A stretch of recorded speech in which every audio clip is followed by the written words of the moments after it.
Hello everyone, welcome to सतत ज्ञान YouTube channel. देखिए, आज हम लोग पढ़ेंगे अव्ययी भाव समास।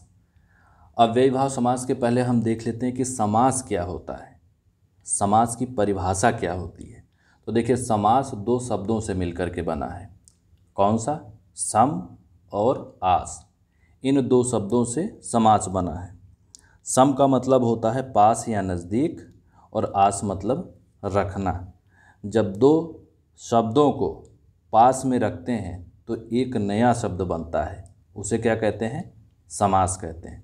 अब परिभाषा अगर देखी जाए तो दो या दो से अधिक शब्दों को मिलाकर एक नया सार्थक शब्द बनाने की प्रक्रिया को क्या कहते हैं?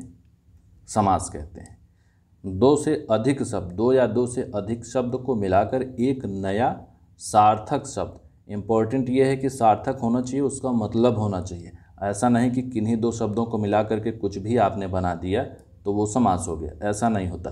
सार्थक शब्द बनना चाहिए। ठीक। अब समस्त पद क्या होता है देख लेते हैं। सामासिक प्रक्रिया, देखिए, दो या दो से अधिक शब्दों को जो मिलाते हैं ये क्या कहलाती है? ये एक सामासिक प्रक्रिया होती है। तो इस सामासिक प्रक्रिया के बाद बने नवीन सार्थक शब्दों को समस्त पद या सामासिक शब्द कहते हैं। तो दोनों कहते हैं क्या? समस्त पद या सामासिक शब्द। अब उदाहरण देखते हैं समास के कुछ क्या होते हैं। जैसे लोक का नायक क्या कहलाएगा? लोक नायक। लोक का नायक जो है, लोक और नायक दोनों को मिला दिया, बीच में का की विभक्ति जो है इसका लोप कर दिया तो बन गया लोक नायक। राम का राज्य, राम का राज्य में का विभक्ति का लोप कर दिया, बन गया राम राज्य। गंगा का जल से क्या बन गया? गंगा जल।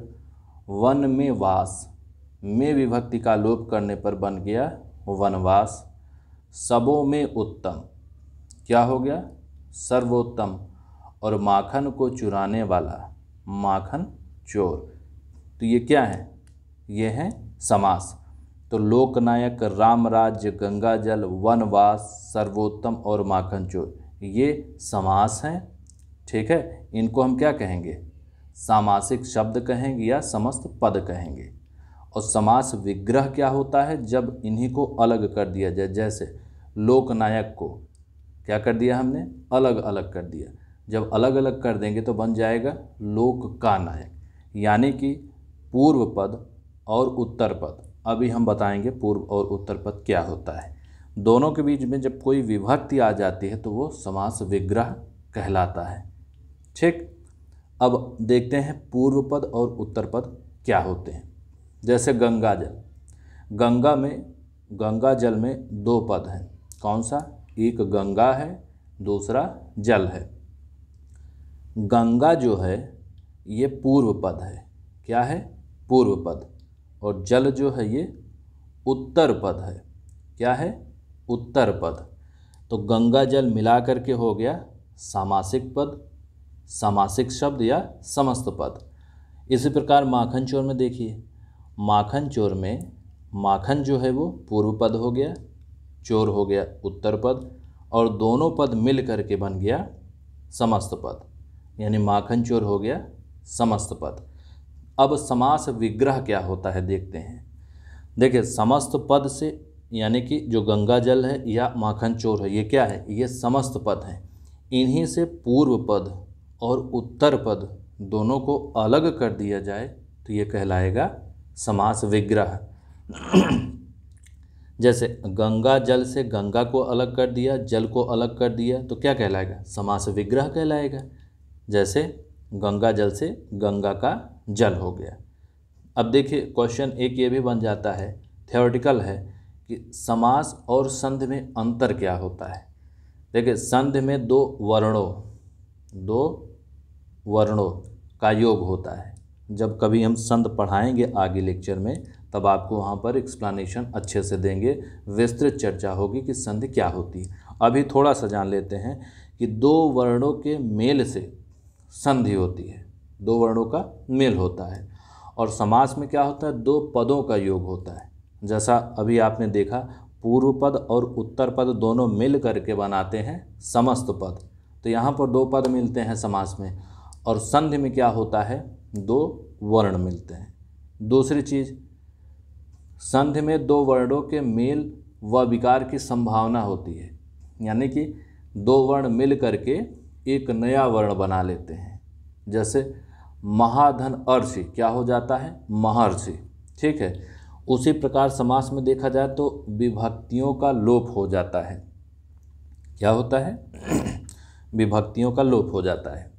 तीसरी चीज़ होती है, संधि को तोड़ना विच्छेद कहलाता है, जबकि समास को तोड़ना विग्रह कहलाता है।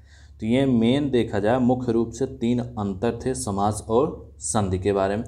कभी कभी क्वेश्चन पूछ लेता है, जब पेपर बहुत कठिन बनाना होगा तो इन तीनों पॉइंट को लेकर के वो प्रश्न बना देगा, लेकिन ज़्यादातर वो पूछता नहीं, पूछता समास डायरेक्ट है कि कौन सा समास है। अब देखिए, समास के अगर प्रकार की बात की जाए तो समास 6 प्रकार के होते हैं। कौन कौन सा, अव्ययी भाव समास, तत्पुरुष समास, कर्मधारय समास, द्विगु समास, द्वंद्व समास और बहुव्रीहि समास। देखिए, नंबर ये नहीं, क्वेश्चन ये नहीं बनता कि समास कितने प्रकार के होते हैं, क्योंकि कहीं आप देखेंगे किताब में 6 दिया रहता है, कहीं 5 दिया रहता है, कहीं तो 4 ही दिया रहता है। अलग अलग किताब में अलग अलग समास दिए होते हैं, तो इसलिए ये प्रश्न नहीं बनता। हाँ, उत्तर जब आप देंगे, प्रश्न ये पूछा जाता है कि 4 विकल्प दे दिया जाएगा, उसमें पूछेगा इसमें अव्ययी भाव समास का उदाहरण कौन सा है, तो हम उस पर चर्चा करते हैं। एक प्रश्न है, देखिए, यथाशक्ति में कौन सा समास है, बहुव्रीहि समास है, द्वंद्व समास है, अव्ययी भाव समास है, या फिर तत्पुरुष समास। ये एक प्रश्न है, हम अव्ययी भाव समास पढ़ लेंगे, उसके बाद इस प्रश्न को हल करेंगे। अब आइए अव्ययी भाव समास पढ़ते हैं। देखिए, अव्यय का मतलब क्या होता है, अ जमा व्यय। अ जो होता है उसका मतलब होता है नहीं, अ उपसर्ग होता है, अ उपसर्ग होता है जिसका मतलब होता है नहीं, और व्यय जो होता है इसका मतलब होता है खर्च या बदलने वाला। तो जो बदलता नहीं या जो खर्च नहीं होता वही अव्यय कहलाता है। अब अगर परिभाषा देखी जाए तो अव्यय ऐसे शब्द होते हैं जिन पर लिंग, काल, क्रिया, वचन का प्रभाव नहीं पड़ता है, अर्थात इनमें विकार उत्पन्न नहीं किए जा सकते। अव्यय ऐसे शब्द होते हैं जिन पर लिंग, काल, क्रिया एवं वचन का प्रभाव नहीं पड़ता है, अर्थात इनमें विकार उत्पन्न नहीं किए जा सकते। तो वो क्या है, अव्यय है। अब इसी से हम देखते हैं अव्ययी भाव समास। अव्ययी भाव समास में पहला जो शब्द होता है पूर्व पद और उत्तर पद, तो पूर्व पद जो होता है वो उपसर्ग होता है या फिर अव्यय होता है।